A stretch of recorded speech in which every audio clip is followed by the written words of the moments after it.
best thing that my favorite game company Game Freak does is just throw random shit at the wall and to see what'll stick. Did you know there's a Pokemon game?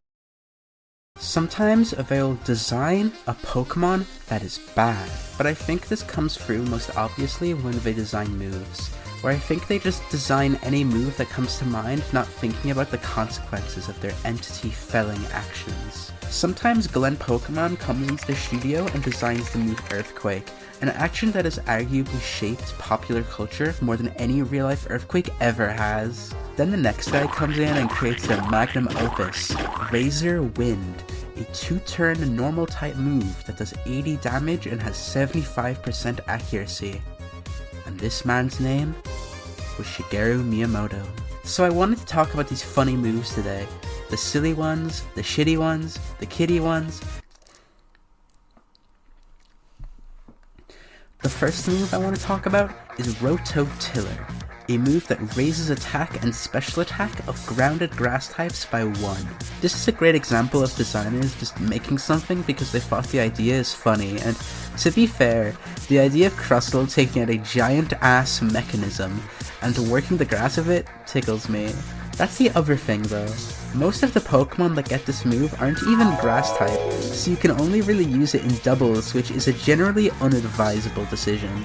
It's just a move that exists to exist. You are enough. If you don't let me till the ground, I'm going to kill myself. Another funny move is Submission, which is one of those moves that isn't bad for any funny reason explicitly. It's just that all of the traits of the move are just really mediocre, and it's funny.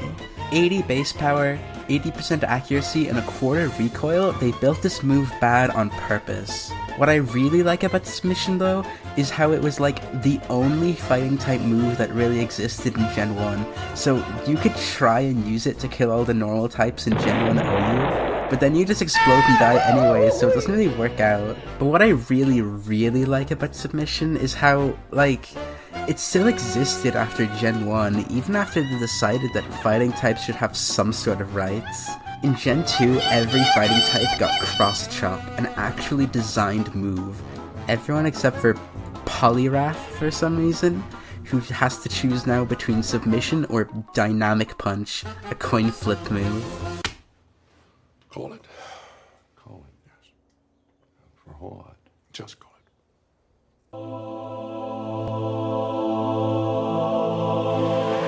Synchronoise is a genre of Pokemon move that doesn't really work in either casual or competitive play, where it's really powerful but expects way too much of you to actually land the move or get its really powerful effects. It's a 120 base power psychic move with the drawback that you can only use it against Pokemon that share the same type as you. Particularly astute viewers may notice that this is a Psychic-type move, mainly learned by Psychic-type Pokemon, that can only be used against other Psychic-type Pokemon who resist Psychic-type moves.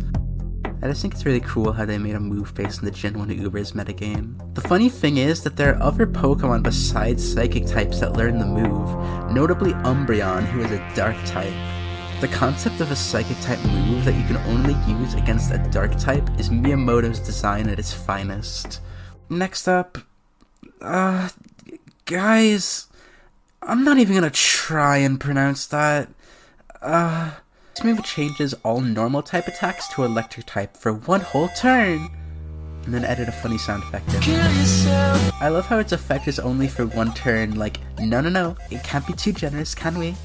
This is the same generation that added Primal Groudon. Oh my goodness. Like, it's a cool concept for a move, but it's just not really something you'd ever use outside of salty legendary spammer gets owned by Guys, I'm not even gonna try and pronounce it. Oh my god, guys, I can't wait to hit the Gen 8 doubles ladder and use Ion Deluge, Boom Burst, Toxtricity, and be really fun and cool and...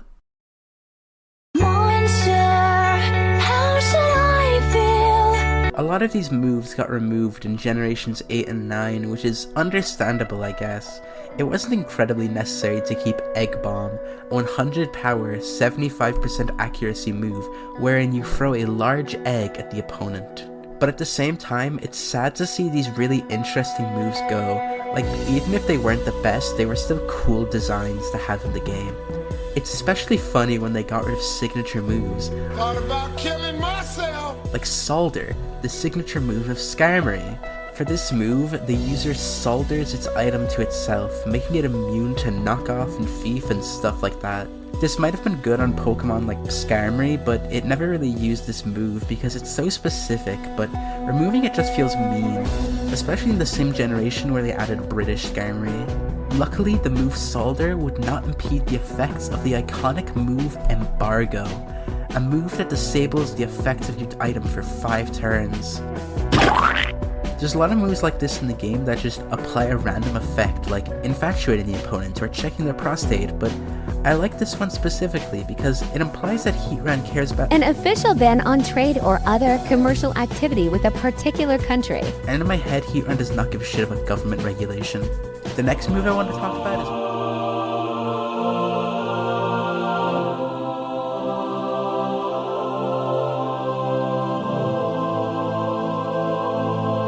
Powder is a move where you cover the opponent in oily, horrible powder that causes any fire-type move they use to make them blow up and die. This is a genre of move I love where it exists to be purely spiteful, and as evil as the evil TOs who seed me into the good players at Smash tournaments. Topsy-Turvy is one of the funniest moves Game Freak ever made because it just forces the opponent's stat changes to get reverted, so you can just instantly ruin someone's sweep by turning them into a bouncing fox in a trampoline that is weak and fragile and easily manipulated. It's even funnier when this was meant to be the signature move of Malamar, but they changed it to give it to other Pokemon, but exclusively Graplocked. This is like the best idea they ever had for a move, and they gave it to 2 octopuses and that's it. This is unrelated to the topic of the video, but I just wanted to talk about Graplocked for a second because it's such a nothing Pokemon and I really like these guys. Like, it's cool, I like its visual design, but they gave it mid-as-hell stats, plain fighting typing, and the signature move Octolock, which is one of those trapping moves that instead of doing damage, it just lowers their defenses every turn. Binding moves in general are pretty bad, but at least they do damage. This one is such a nothing move. It does force them to be trapped with you, but if I was trapped with Graplocked, one of us is coming out pregnant and it's not going to be the Graplocked. The 2 most spiteful moves in the game are literally just called Spite and Grudge. Garganacl hates some of these bitches. Spite is a move that removes 4 PP from the opponent's last used attack, which is amazing to me. Imagine just being a big, bulky wall, slowly removing every attack that can possibly be used against you. It's like a trickle-down economy if you really think about it. Grudge takes this one step further, and makes it so that any attack used after this move that kills you will just remove all PP from that attack. It's such an investment that's absolutely not worthwhile, and I think the designers knew that. Like, the move is just there to be an asshole, and that's so beautiful. This is art in the form of a move, because you know that Miyamoto got into a bad fight with his wife the day he designed this move. The last move I wanted to talk about is what I consider to be the worst move designed by Game Freak. What the fuck were they thinking? And that's Snap Trap. This is a 35 base power grass type move that traps and damages the target for 4 to 5 turns. It's the signature move of Galarian Stunfisk, who you may notice is not a grass type.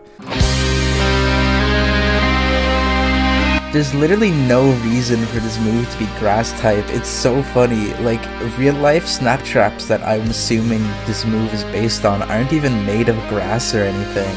So it very easily should and could have just been a steel type move. That way I would have at least gotten stab on it. In game, the animation doesn't even have any grass type stuff in it. They just did this to be assholes to Galarian Stunfisk. And it's a binding move, so it's not even any good. Like, what the fuck were they thinking? I have one theory as to why this could be a grass type move, and that's because of Galarian Stunfisk's signature ability, Mimicry.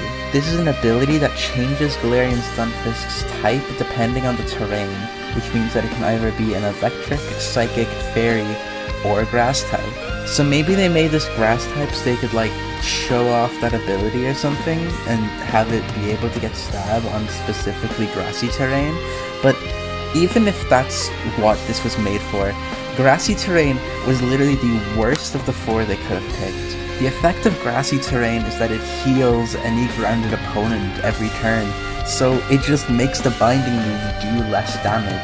I know that I'm stretching for this to make any sense, but this is the only way I can think that making it grass type makes like any remote sense, and it's the worst of the